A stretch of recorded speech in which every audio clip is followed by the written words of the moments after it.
So let's talk about a 90s classic that I just rewatched again because I found it on VHS somewhere.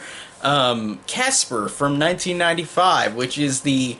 Actually, funny enough, this is the first movie in history that had the first full length movie that had the first main lead that was fully CGI. I never thought about this or realized this that Casper was the first, but this literally is the first movie with a CG character as the main lead. That is really cool. It is just a really to me this is just a childhood favorite that I've always loved. I've loved this movie. I've always think it's so fun. I also watched Casper: Spirited Beginning and Casper Meets Wendy and the Christmas one, Haunted Christmas as well. Very nostalgic for Casper movies. Like as a kid, I really, really love these.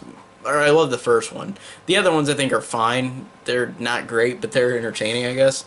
And this one is cool because it does have a good cast with it. It's got Christina Ricci and Bill Pullman and Kathy Moriarty and Eric Idle. Like it's got a good set of actors in the movie. I do like that as well. And you got all the voice actors, like, besides that. But the live action actors, those four, I think are actually really good. Now, the plot is interesting because it's about this character, Kerrigan, who's played by Kathy Moriarty, and Dibbs, Eric Idle's character, who's kind of the stooge to her. Like, he just does whatever she wants. She inherits this mansion and like thinks that her father's gonna get like he's got like treasure buried in there, and she's gonna go and try to get all this treasure because she's a spoiled rich person. And then the ghost, the three uncles, Casper's uncles, like try to scare everybody away. So like she tries to get this character to come in and like get the ghost to move on.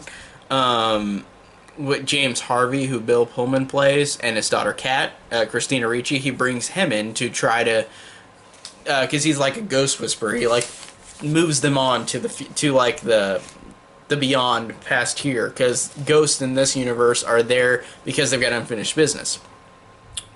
And I also thought it was funny that this one has a lot of cameos in it. Like, it really does. It's got the guy from Godfather 3, Dan Novello, who is like the priest at the beginning and gets his head like twisted or backwards like whenever he walks out. And then you got Dan Aykroyd, who like he's literally the character from Ghostbusters, and he runs out after the ghosts are scaring him. He's like, who are you gonna call? Someone else. And then he runs away.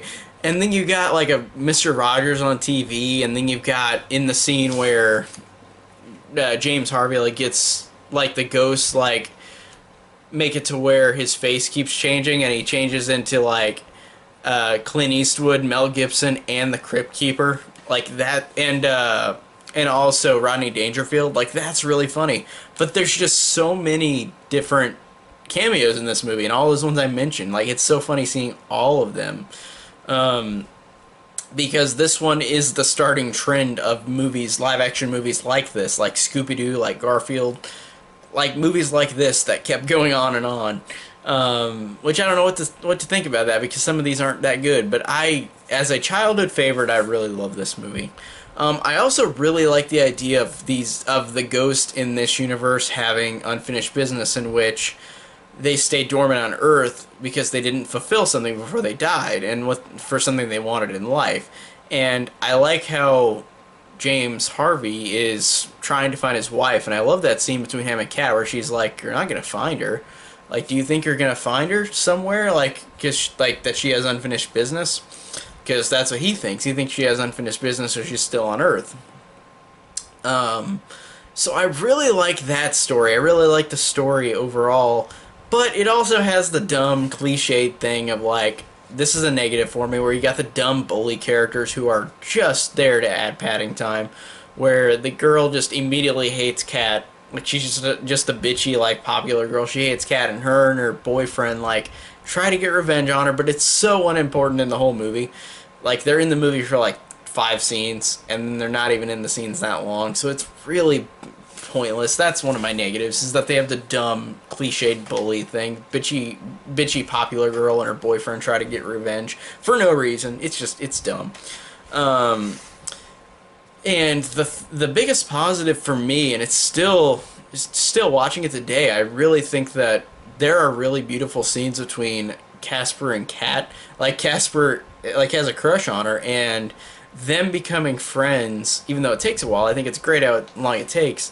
They really become good friends, and there's a great scene where they go to the light tower, and he tells her about being a ghost and how he doesn't remember anything because he's been like it's like your memory fades, but he's still on Earth because he had unfinished business, but he starts forgetting, and the ghosts forget all their memories, which makes sense because they're not alive. But I really like that a lot. That's a great scene. And the musical score in this movie is incredible. Like, it truly chokes me up with some of these scenes because the musical score blows me away. And then I love the fact that whenever Casper, Kat finds his old like bedroom, and like she cleans it up for him, and like it's got all these toys, and he finds a sled, and you get the really tragic backstory in which Casper slowly realizes how he died, because he says like, this is the sled my dad gave me. Like, I remember going out one day and it was so fun, and I got so cold, but I didn't want to come inside because it was so much fun. And then he said like he felt weird and he felt sick, and then he realizes that he remembers that he died. Like, he died from getting from being in the cold too long. Like, he literally dies from that, and it is actually really effective and really sad. And the emotion you can get on this ghost character really works too. Like, you can feel so much emotion in his performance, even though he's just a CG character.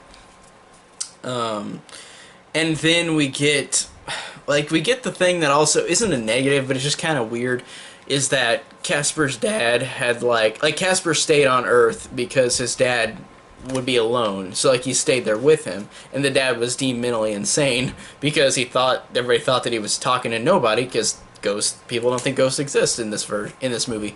So I like that, but then there's this interesting subplot where like his dad made this life potion, which is kind of silly, where like it could bring the dead back to life, and his dad did that to bring Casper back. And I did like how that connects to like the emotional connection with the characters, but it's just a silly thing. It's like kind of cheesy, like, oh, we got a life serum that'll bring ghosts back. And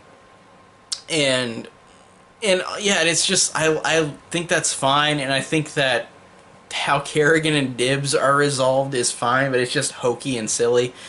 I just like the moments more with like the human moments with the ghost, if that makes sense, of Casper telling his story, telling his life, and Kat and them kind of forming a friendship and bond, and that to me is the strongest part of this movie. Everything else is just kind of fine, and I can see why people think this isn't great, but I love it still, despite the issues I have with it. And then I really love whenever you realize that Casper's mom, or that Kat's mom, like, is an angel, and she comes down and she goes to Casper because he sacrificed to save Kat's father from being a ghost to come back to live. Casper sacrificed that, and then the mom came down and gave him one wish and gave him a Cinderella type deal where he'd be human until 10 o'clock. And I like that joke where he says, "Hey, Cinderella had till midnight," and she says, "Well, Cinderella wasn't 12 years old." And then we got that great scene of like at the dance, and like Kat's all alone, and then a boy comes down, and then they start dancing, and it's Devon Sawa, like it's the actor Devon Sawa, and I like how they both start dancing, and then like they start floating in the air, and she just like, and then she looks, and she realizes it's Casper, and I really like that moment. And with the score in this movie is really incredible. I love the score.